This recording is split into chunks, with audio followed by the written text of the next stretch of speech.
Wow, this time flies by, and they say good things come in fours, and we have great things coming forwards with our fourth and final person up here today. I've had the privilege of knowing Mr. Eric Plummer for a lot of years, and again, what we say is the members of Suncoast NPI are true rock stars in the category, and that's definitely you, sir. And I can't wait to hear your story and for you to share to everybody your story. And the servant's heart, you're always giving back. I know your wife, I know your family.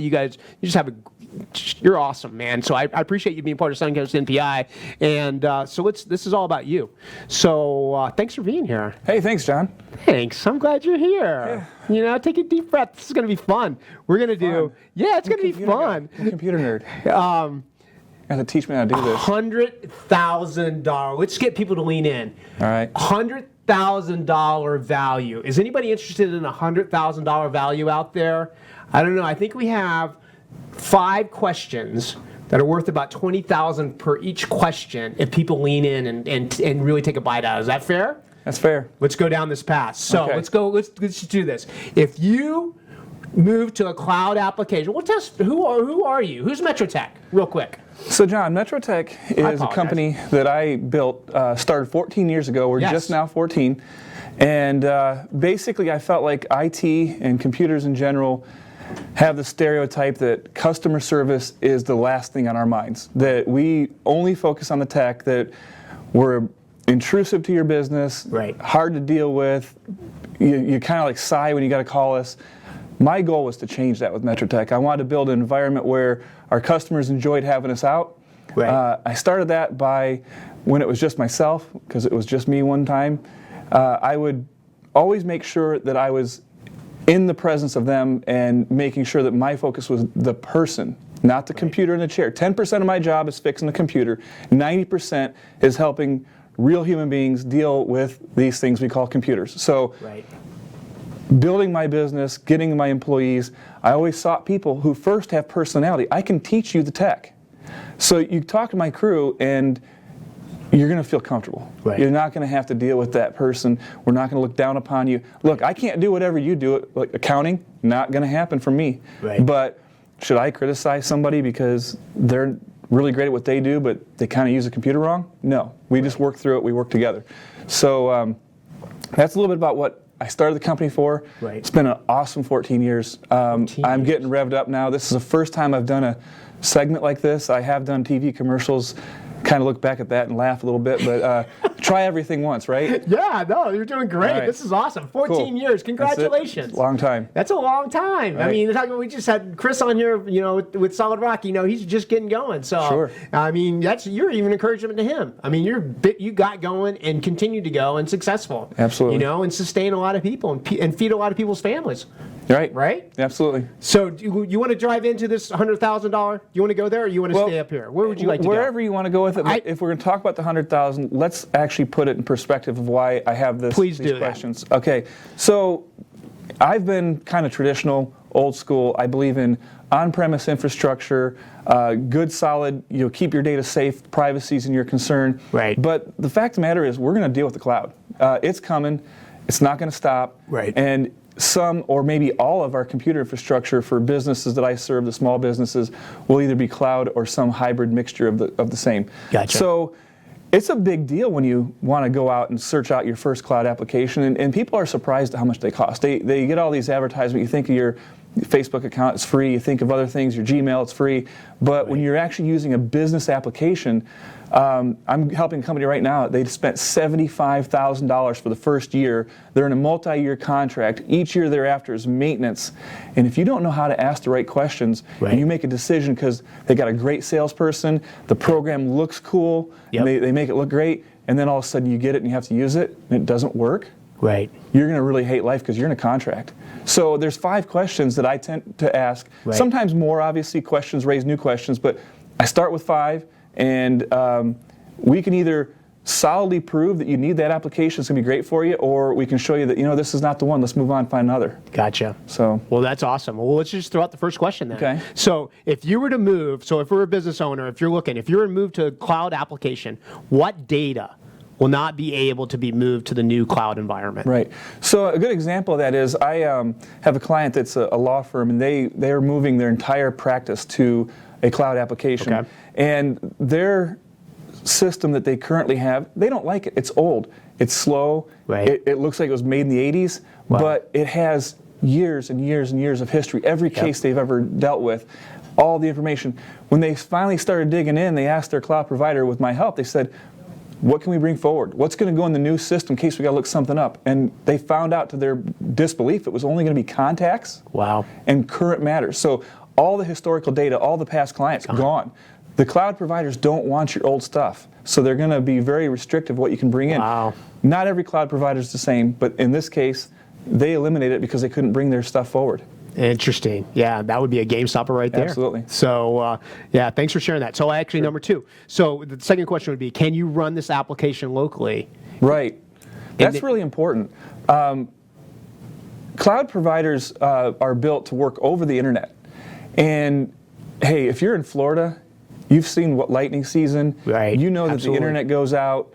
And if the internet goes out and this is a pure cloud environment, and you're not working, you got 20 employees on payroll and it's out for 3, 4, 5 hours, maybe days, you're in trouble. That's significant revenue lost. Absolutely. So you either need a solution to what happens when it goes down, a solid solution, or an ability to at least run the basics local so that you can still operate your business, and then of course later on catch up and put all the stuff in the system. Wow, that's crazy. I mean, we have thunderstorms coming up; they're popping up all the time now, right? So then, if you make that decision, you're in, you made it, right? But you decide later on, as the business owner, the cloud didn't perform; it's not performing that well. So can you back it up? Can you back up your own cloud data? Right. So a lot of cloud services. The reason the model is attractive to the corporations that make them is because it's, we like to call it stickiness. You're in there. It's very hard to leave. They in fact, many of them design it near to impossible to leave them and go to a new platform. They worked all this effort to get you there. They spent this money marketing to you. They don't want to lose you. So if they make it so you can't take your data to the next place, that's a win for them. They get to keep you for a long time, even if the product doesn't perform to your expectation. That's crazy. That's crazy. It's the reality of this reality. Stuff. So there's like 60 grand already in that. Those 3 questions. So what about this? What backup does the cloud provider do? Going back to that law firm, we had to actually work our way through. The salespeople couldn't answer it. I asked, what do you all do to back up my data? It's all on your servers. What's your process? Because I'm used to doing it locally. I have a solution for local. Right. And I was shocked. The salesperson said, we don't do a backup. Wow. And then I said, well, that's very concerning if you're not backing it up. I mean, these are machines, people. It's still a computer. It's still somewhere else. It still can fail. Right. So they actually arranged to get me with their CTO. And unfortunately, this particular person made me more nervous because of his brazen confidence that redundancy of data centers and things like that were all he needed. He didn't feel like he needed to back up the application in a safe place all his own, didn't even have the mechanism to do it.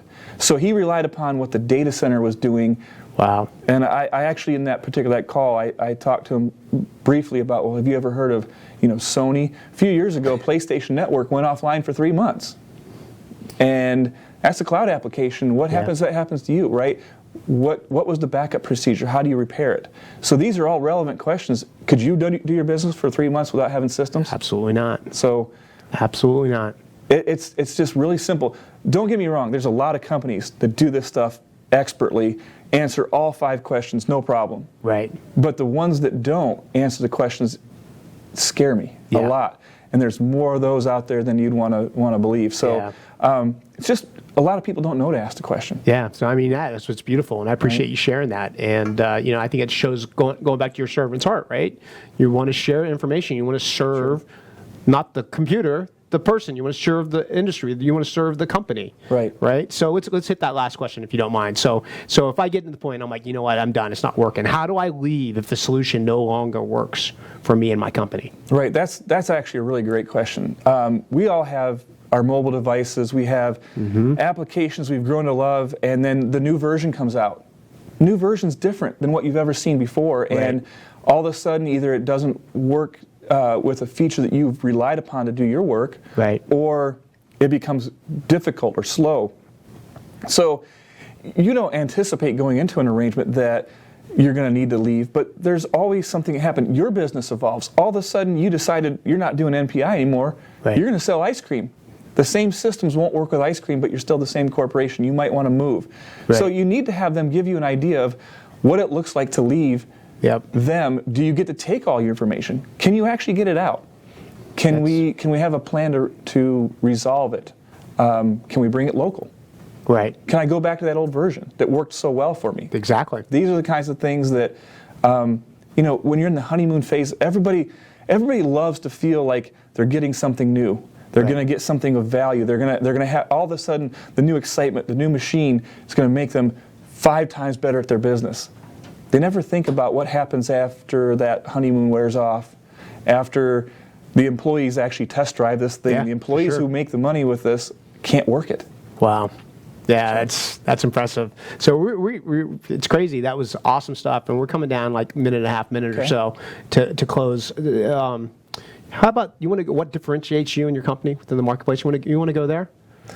It's simple. We operate a business called an MSP, and MSP is a very loose definition. And like a cloud provider, you can call me and you're going to get a different answer than you get from somebody else. Sure.